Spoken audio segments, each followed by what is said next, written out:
téléspectateurs de TV, vous connaissez de partout. Nous sommes ici en Belgique, plus précisément dans la ville de Liège, où nous étions invités à venir assister à une table de réflexion organisée par nos amis de DPDK. À notre grande surprise, nous avons rencontré aussi notre grand frère, notre papa, qui est le professeur, qui va se présenter lui-même. Bonjour, monsieur le professeur. Bonjour, cher frère. Je suis professeur comme je l'ai été d'abord au Congo, mais aussi je le suis ici en Belgique où je donne cours de sciences et des cours de philosophie. Merci. Et les noms? Les noms c'est Mouzigua Kachema, Justin Gracien. Il y a moyen de nous trouver sur les web en cherchant tout simplement le centre Sebadak. Merci. Merci beaucoup. Je crois qu'on vous a vu aussi intervenir lors de la réunion. Je ne sais pas. Quelles sont vos impressions pour l'organisation de cette table de réflexion organisée par nos amis des DPDK? Oui. Je crois que DPDK est une organisation qui mérite d'être encouragée. C'est une association de fait, mais qui peut-être a des ambitions politiques. Et vu leur expertise et leur intérêt pour le Congo, et que ce sont des enfants du pays, nous avons le devoir et peut-être même l'obligation de les soutenir, de les encourager, de leur faire prendre conscience de tout ce à quoi le Congo doit faire face. Vous étiez aussi invité ou bien vous faites partie aussi des DPDK? Non, je ne suis pas de DPDK, mais je crois que les jeunes gens qui savent que je suis quand même un vieux loup du lieu n'hésitent pas à m'inviter pour leur faire part de mes réflexions par rapport à ce qu'ils envisagent dans le développement du pays. Et c'est ainsi que j'ai été apporter mon expertise qui, je crois, ils en ont besoin pour pouvoir avancer et créer davantage comme ils ont envie de le faire. Alors parlons un peu du pays. Vous savez, il y a des dates qui vont rester gravées dans les mémoires des Congolais. Date du 19 21 janvier, si je ne me trompe pas. Que pensez-vous de cette date?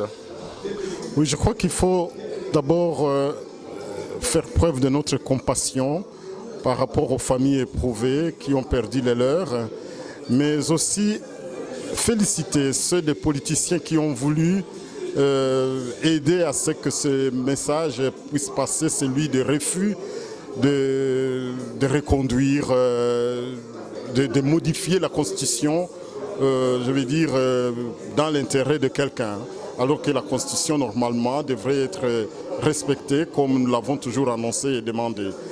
Donc aujourd'hui, je crois que la petite victoire qu'on a obtenue, nous la devons à tous ces hommes politiques qui ont accepté ce débat et surtout aussi à la conclusion qu'a tirée Monseigneur Monsengo qui a prévenu et qui a demandé aux hommes politiques d'arrêter de la violence entre les policiers et les hommes, donc et la citoyenne et les citoyens congolais. Et vous pensez, monsieur le professeur, en enlevant l'article 8 ou l'alinéa 3 de cet article, on peut dire que c'est une victoire pour le peuple congolais? C'est une petite victoire, il faut le reconnaître. Et je crois que le peuple congolais a pris conscience que chaque fois qu'il s'élève, qu'il réagit, il y a quand même des réponses à cela. Et cette fois-ci, comme les autres le font ailleurs, dans d'autres pays, nous devons nous dire que le peuple doit se prendre en charge et que chaque fois que nous réclamons, quand c'est bien fondé, l'homme politique finit par nous écouter. Et c'est ce qu'il faut aujourd'hui dans tout pays. Et un mot pour la diaspora combattante?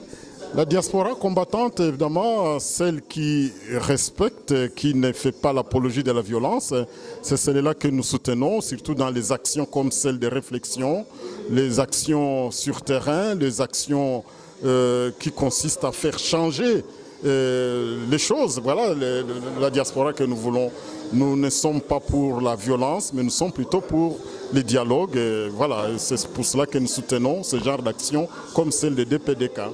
Merci beaucoup, docteur. Alors, un dernier mot pour tous nos téléspectateurs qui nous suivent à cet instant. Oui, je pense que une radio comme celle-ci mérite d'être suivie parce que non seulement elle est objective et elle envoie des messages à tous ceux qui ne peuvent pas parfois participer à des débats comme nous avons les chances de le faire.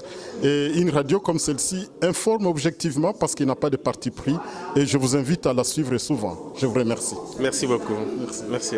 Monsieur Dame Touambé, qui est aussi mon collègue de DTV. et qui est aussi porte-parole des PDK. Alors, M. Damien Touambi, la réunion, la table de réflexion d'aujourd'hui a été organisée pour quel but? Oui, mais déjà, merci pour la question.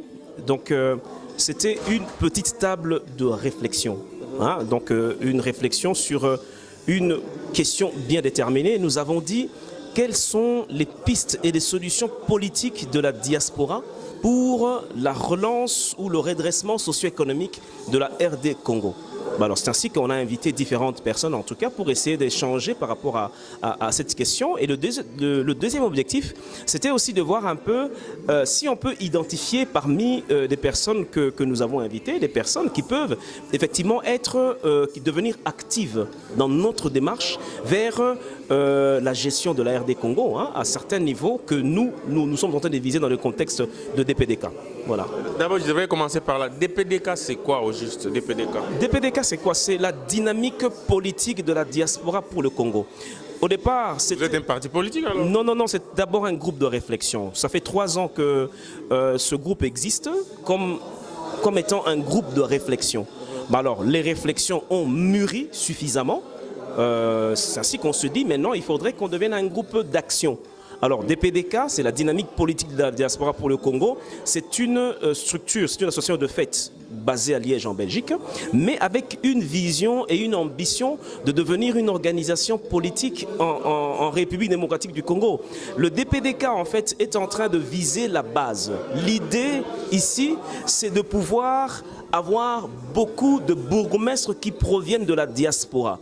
Des bourgmestres qui pourront avoir des programmes de développement communal générés par DPDK avec toutes les expertises possibles et des bourgmestres qui pourront amener en tout cas le changement et le développement se basant sur ce programme de développement communal en tout cas initié par le DPDK. Pourquoi? Parce que ici nous avons des modèles. Au niveau de nos communes, on voit comment c'est géré, on voit comment ils essaient de mettre en œuvre leur plan de développement et ce sont des choses dont nous nous inspirons et pour voir dans quelle mesure les adapter avec les réalités de nos pays, mais vraiment au niveau des communes, avec la base. Nous pensons que si nous sommes directement en contact avec la base, nous aurons avec beaucoup plus de précision le caractère des besoins de la base et nous pouvons réagir à cela avec beaucoup plus d'efficacité.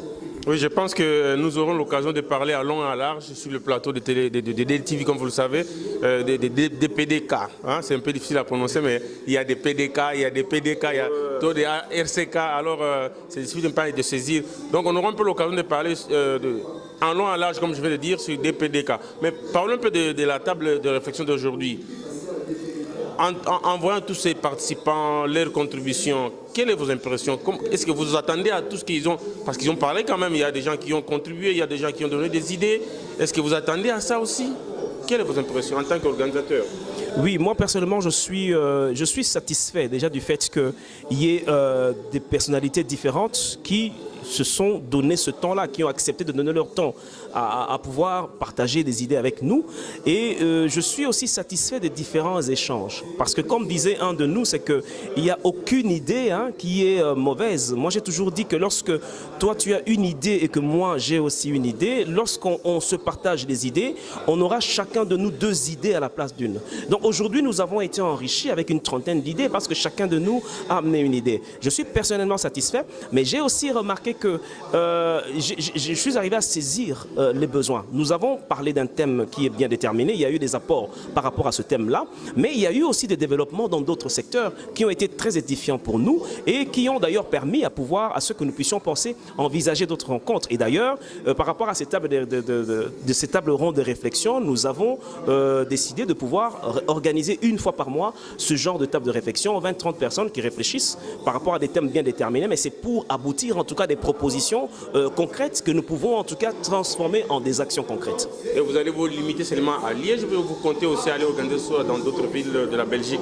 Non, mais déjà pour la semaine prochaine, dans 2 semaines, nous aurons une table ronde de réflexion à Mons et juste après, au début du mois prochain, nous aurons la table ronde à Bruxelles et nous disons bien que nous sommes la dynamique politique de la diaspora pour le Congo. Donc à ce stade, nous avons déjà aussi des représentants dans quelques pays, mais c'est un jeune mouvement d'action. C'est un mouvement qui est âgé de 3 ans en termes de réflexion, mais c'est un jeune mouvement d'action. Donc nous commençons à avoir des représentants dans notre pays pour qu'effectivement ça soit une dynamique, une dynamique politique de la diaspora. Et DPDK fait partie effectivement de différentes plateformes. Le DPDK par exemple fait partie d'un grand réseau, le réseau international de la diaspora congolaise. Donc on est une entité dans ce réseau-là où on rencontre aussi beaucoup d'autres structures avec qui nous partageons plus ou moins la même vision. Parce que je viens d'assister aussi à la table de réflexion, mais quand vous parlez de dynamique politique, les mots dynamique, ça ne pose pas de problème, mais politique, je pense que ça a créé un peu une discussion, une longue discussion pendant la réunion, mais à la fin, on a quand même trouvé une réponse à ça, un compromis. Mais qu'est-ce que vous pouvez expliquer à ceux qui nous suivent à cet instant politique? C'est quel genre de politique vous parlez? Oui, mais effectivement, si vous avez remarqué tout à l'heure, par rapport aux interventions des uns et des autres, il y avait des personnes, par exemple, qui avaient l'approche plutôt des organisations non gouvernementales. C'est-à-dire, vous avez un projet de développement, vous amenez une solution à la base aux problèmes et aux besoins bien spécifiques des populations. Ici, la vision de la dynamique politique de la diaspora pour le Congo, c'est une vision avec ambition politique. Je l'ai dit tout à l'heure, c'est que nous avons vraiment besoin de motiver, de sensibiliser la diaspora à participer à la gestion de la RD Congo. Et nous, notre niveau de gestion, nous voulons vraiment nous baser, nous focaliser sur le niveau des communes.